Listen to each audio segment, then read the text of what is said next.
Welcome to Inside Games, the only gaming news channel brave enough to tell you that a sequel to a beloved game from a world-class studio is good. Nobody saw this one coming. Shock of the century, right?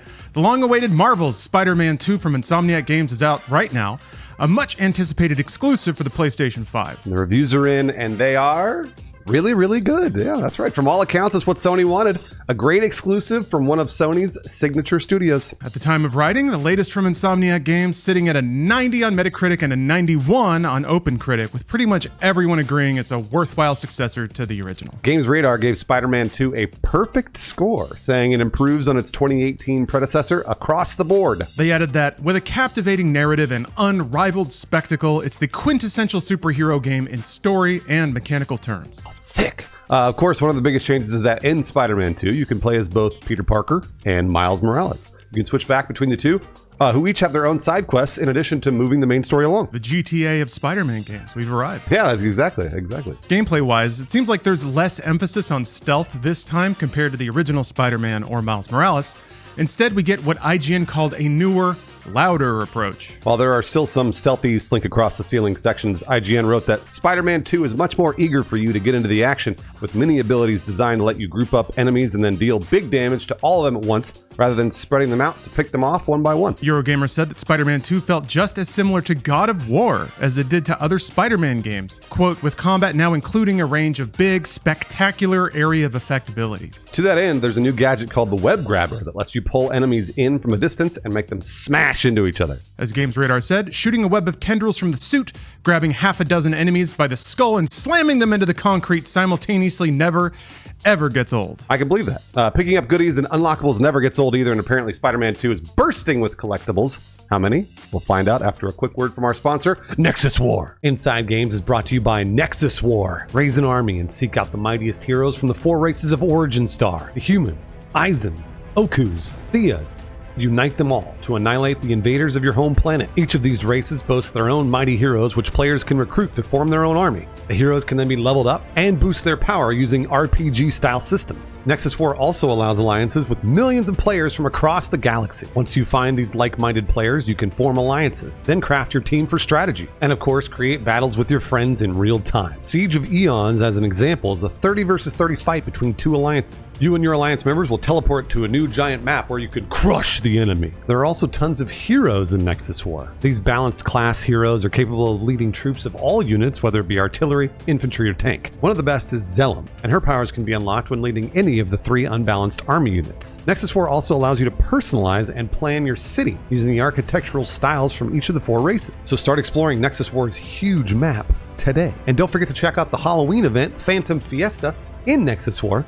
You'll be able to get extra bonuses. New players can claim the strong hero Zafar just by logging in for 7 days. So download and play Nexus War for free using our link in the description or the QR code on screen. And make sure you use the exclusive gift code NWHeroPack with over $100 worth of rewards. Those are limited to 100 codes on a first-come, first-served basis, so make sure you use it right now. So we'll see you on the battlefield for Nexus War. Thank you for the support, Nexus War. Back to Spider-Man 2, though. Apparently there are a ton of collectibles similar to the first game. I don't know how many backpacks there are, but this time there's a total of 66 spider suits to obtain between Peter and Miles, including, of course, the symbiote suit. As for the story, the main bad guy this time is Kraven the Hunter. Ooh. I know, right? We also get some other classic villains, including Sandman, the Lizard, Scorpion, Mysterio, the Prowler, Tombstone, Mr. Negative, Scream, and more, actually. God, they're all losers. Spider-Man's monster roster is awesome because there's like 2 really cool dudes and the rest are just like losers in suits. I love it. That's what makes it so goofy. I don't know. Yeah. And then, of course, Venom, the symbiote suit, obviously plays a major role in the story. Plot-wise, Destructoid said the game avoids feeling bloated, which too many sequels often do. Yeah, they wrote that story points are allowed to run their course without going on too long, and things are mostly wrapped up by the end. That sounds mostly all right. I think I know why. And while Peter Parker takes more of the center stage, Miles plays a huge part in the narrative, reviewers said. I imagine he'll probably be like the voice of conscience. Peter, you're being mean. Meanwhile, while he's like being angry Peter, it's fun. What about the open world? That's like a character unto itself. It's a whole mechanic. Well, shockingly, reviewers really liked it. Eurogamer said that Spider-Man 2's New York is utterly gorgeous, gloriously lit at all times of day, and as wonderful as ever in motion. Obviously, web slinging is back, and this time around you get a web glider, too. Interestingly, the traversal animations vary by which Spider-Man you're playing. Miles is a little less balanced and scrappier, of course, while Peter Parker has a veteran web-slinger's poise. Nice attention to detail, and we would expect nothing less from Insomniac. Yeah, they go above and beyond.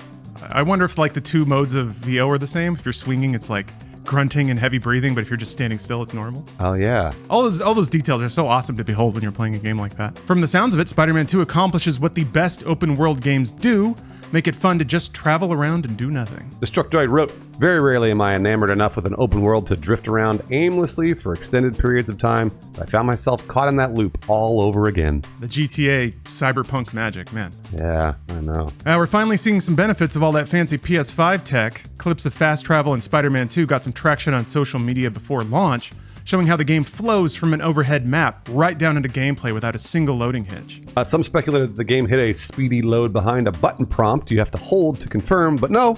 Turns out that's because us players are actually too slow. Yeah, I love this kind of stuff. Posting in a Reset Era thread, Insomniac Core Technologies' Mike Fitzgerald explained that the hold to confirm is actually important for player usability, even though Mike wanted it gone for, quote, internet cred points. That's so awesome. Good for them, I know. Of course, there were criticisms of the game.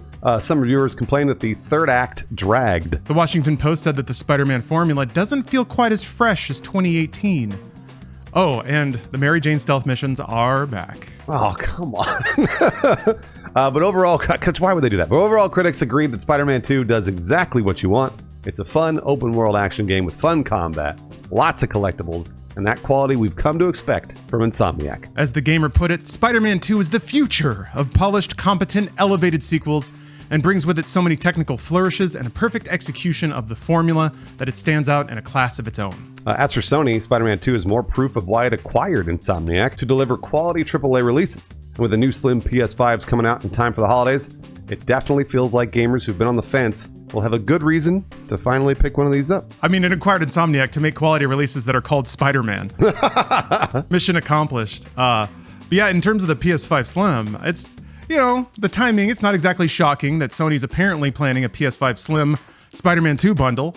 French site Deal Labs originally reported on the bundle, though the original report doesn't cite anything more specific than trust me. Regardless, they offer specifics. The PS5 Spider-Man 2 bundle will cost $560.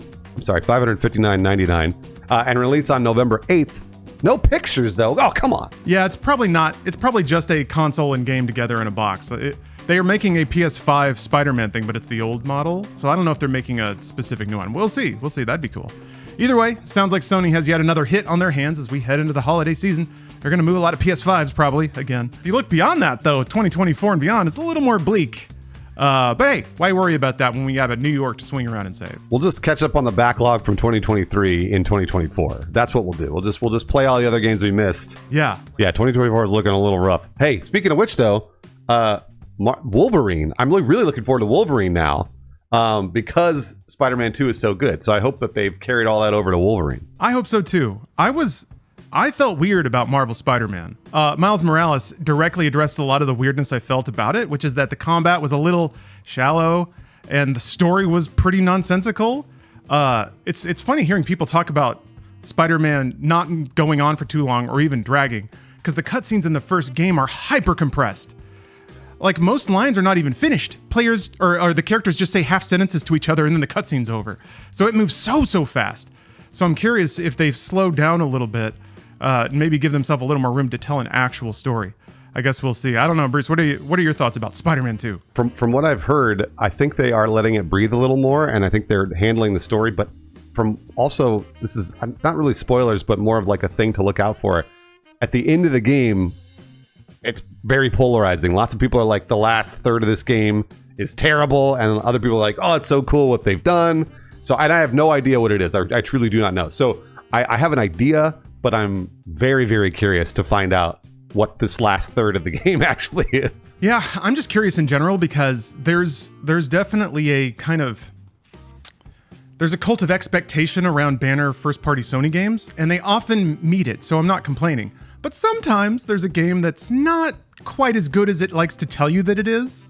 I tend to think, like, the original Spider-Man had a lot going for it, but there were a lot of weird things, too, that I think the glitz and spectacle kind of blinded people to. So I'm curious if Spider-Man 2 will have some of that. Like I said, Miles Morales dealt with a lot of those behind-the-scenes issues that I had with it, so I like their trajectory of where they're going. And Bruce, like you said, that makes me really excited for Wolverine. Oh man, I can't wait. I'm so excited. All right. These guys are Team Symbia. These are our Inside Games patrons. They support our Patreon every single month. And they are Team Symbiote. That's right. Keto White, Dan Halloran, Dougal Tutbo, Lenny Neves, Brown Sugar, and Tito 007. Well, my patrons are on the lighter side. They're Team Uncle Ben. Ride or die, Uncle Ben. I still insist maybe Uncle Ben's going to be Venom this time around. Kyle Abbott, Dylan Hiley, Jonathan Lanowski, Regulus, Spirit Bear, and Aaron Fraze, thank you very much for the support.